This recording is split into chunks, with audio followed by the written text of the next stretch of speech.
Take a look at your grocery bill from last month. Go ahead. I'll wait. You see that number next to butter? That wasn't what your parents paid. That wasn't what you paid 10 years ago. That number keeps going up. And nobody in Washington seems to care. And nobody at the grocery store is apologizing for it. Now I want to tell you about a tree. Not some exotic tree from the other side of the world. Not something you'd have to order from a specialty catalog or grow in a greenhouse. A tree that is probably within 20 miles of where you're sitting right now. A tree that Native Americans, the people who lived on this land for thousands of years before anyone else arrived, used to make a cooking fat so smooth, so rich, so buttery, that early European explorers wrote home about it in letters. They couldn't believe what they were tasting. That tree is still out there. It never left. It's been quietly growing in forests from Maine to Florida, from Texas all the way up to Minnesota, producing this incredible oil every single fall, and almost nobody alive today knows what to do with it. Here's the part that should make you angry. That knowledge didn't just fade away on its own. It was replaced, deliberately. And the people who replaced it made billions of dollars in the process. Welcome back. I'm Harry, and today we're talking about the hickory tree, and the story of how the most important food tree in American history got erased from American kitchens. Let me paint you a picture of America before supermarkets, before refrigerators, before butter came in a yellow box with a cow on the label. It's the fall. Somewhere in what we now call Virginia, or Ohio, or Tennessee, a family is getting ready for winter. And the most important thing on their list, more important than meat, more important than grain, is the hickory harvest. They would gather the nuts by the bushel, hundreds of pounds, then they'd crack them, boil them in water, and skim off what rose to the surface. What rose to the surface was an oil, a thick, golden, smooth oil that smelled like pecans and tasted like butter. Rich and nutty and warm. They called it Paco Hicora. The colonists shortened it. We kept the word. We call the tree hickory to this day. The word hickory literally comes from the Native American name for this oil. Think about that for a second. The very name of the tree is named after the food it produces, the food that entire civilizations were built around. Historians who've looked at what Native Americans actually ate say that hickory oil was probably the single most calorie-dense plant food on this continent for thousands of years. Not corn. Not beans. Hickory oil. When the first European settlers arrived, hungry, unprepared, not knowing how to survive an American winter, it was hickory oil that kept many of them alive. The Native Americans shared it with them, showed them how to make it. And then, about 200 years later, once the settlers had taken the land and built their farms and imported their dairy cows from Europe, they forgot all about it. Or rather, they were encouraged to forget. Here's where I want you to really pay attention, because this is the part they don't teach in school. By the late 1800s, the American dairy industry was becoming big business. Railroads could move milk across the country. Refrigeration was getting better. Big farms were replacing small ones. And butter, dairy butter, became the symbol of prosperity. If you had butter on your table, you were doing all right. It showed up in advertisements. It showed up in recipes in women's magazines. It became as American as apple pie. Nobody sat down in a boardroom and said, "Let's destroy the hickory oil tradition." It didn't happen like that. It was slower than that. And in some ways, that makes it worse. What happened was this. Dairy butter was easy to sell. You could brand it. You could package it. You could ship it. You could charge money for it every single week because people ran out and had to buy more. Hickory oil? You make it yourself. From a tree in the woods. Once a year. For free. Nobody makes a profit from that. So the dairy industry advertised. And advertised. And advertised some more. And the hickory tradition, which had no company behind it, no logo, no marketing budget, quietly faded out of American life. Not because hickory oil was worse, not because butter tasted better, but because one of them made somebody rich and the other one didn't. Here's a number I want you to sit with. The American dairy industry today is worth over $800 billion globally. $800 billion. And every dollar of that depends on you not knowing that the tree outside your window can do the same job for free. Now let me tell you about the tree itself, because once you know what to look for, you're going to start seeing it everywhere. The hickory tree we're talking about today is called the bitternut hickory, though a lot of people are starting to call it the yellow bud hickory, which makes more sense once you see those bright yellow buds in spring. It's a tall, straight tree, can get up to 100 feet tall if you let it go. The bark looks almost shaggy, kind of like it's peeling in long strips. The leaves come in groups of 7 to 11 leaflets, and in the fall they turn a beautiful bright yellow. The nuts are small, about the size of a large marble, and they're encased in a thin green husk that splits open in the fall. That's your harvest window. When those husks start splitting and the nuts start falling, it's time. Now here's the remarkable part. The oil inside those small nuts is about 75% pure fat. Compare that to an olive, which is what we use to make olive oil, at around 20% fat. Hickory nuts contain nearly 4 times the oil of an olive, pound for pound. And that oil, when you press it fresh, tastes like someone took the best butter you've ever had and mixed it with roasted pecans. It's smooth. It's rich.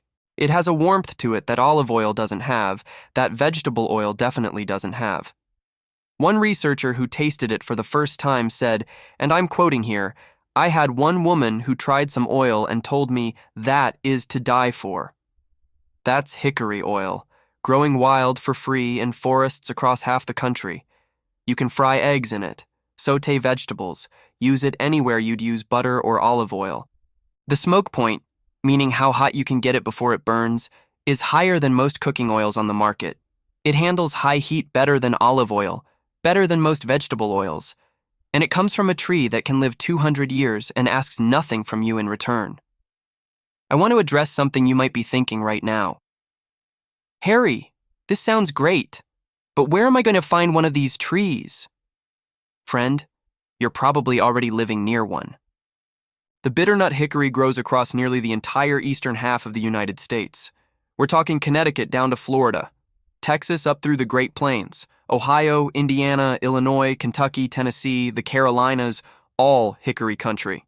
It grows in backyards. It grows along creek banks. It grows at the edges of parking lots. It grows in city parks.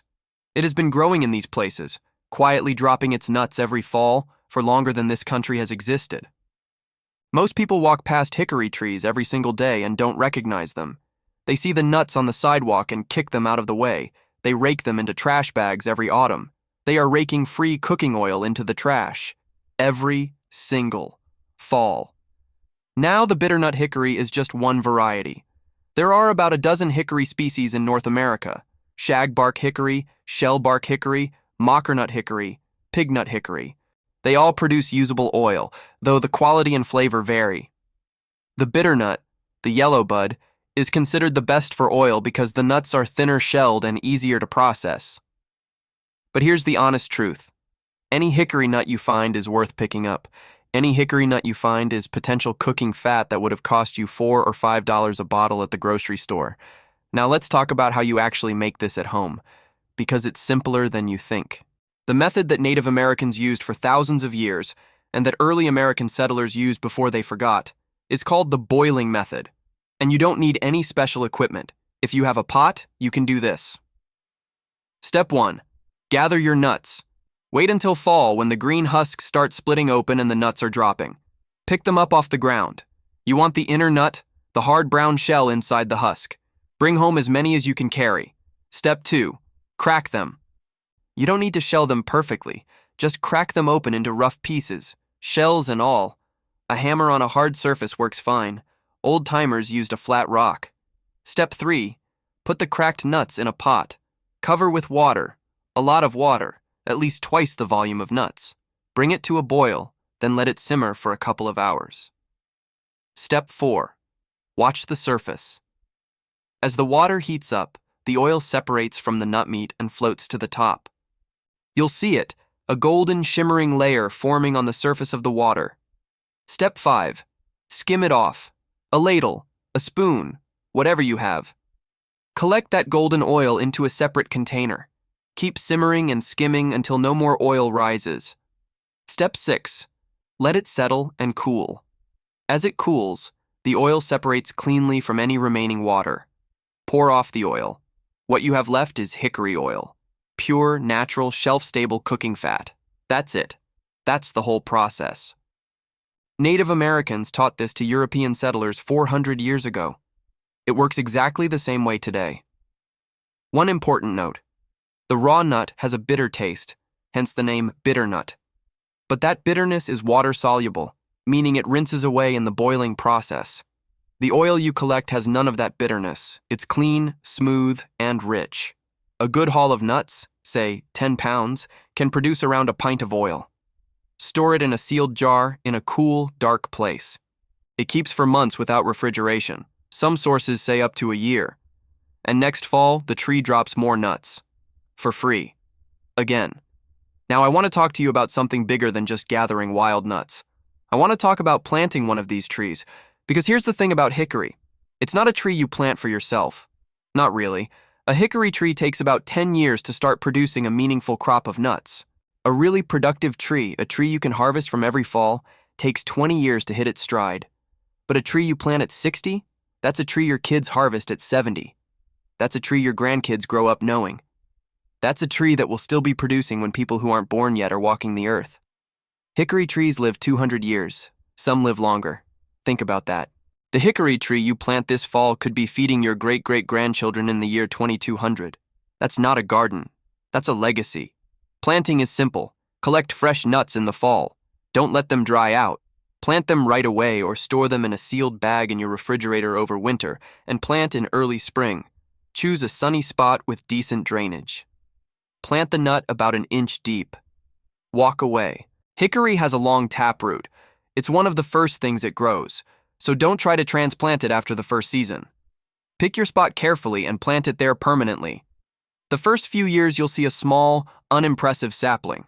Don't be fooled. Underground, that taproot is reaching down 10, 15, 20 feet, getting established in a way that means this tree will still be standing when every fence in your yard has rotted away. You will not live to see this tree at its full height. You will not harvest from it at its peak production. And that's okay.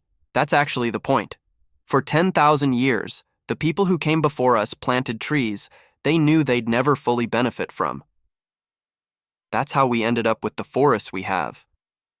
That's how we ended up with the hickory trees that are still out there today, still dropping their nuts every fall, still waiting for someone to remember what they're for. The dairy industry spends more money on advertising every year than most countries spend on education.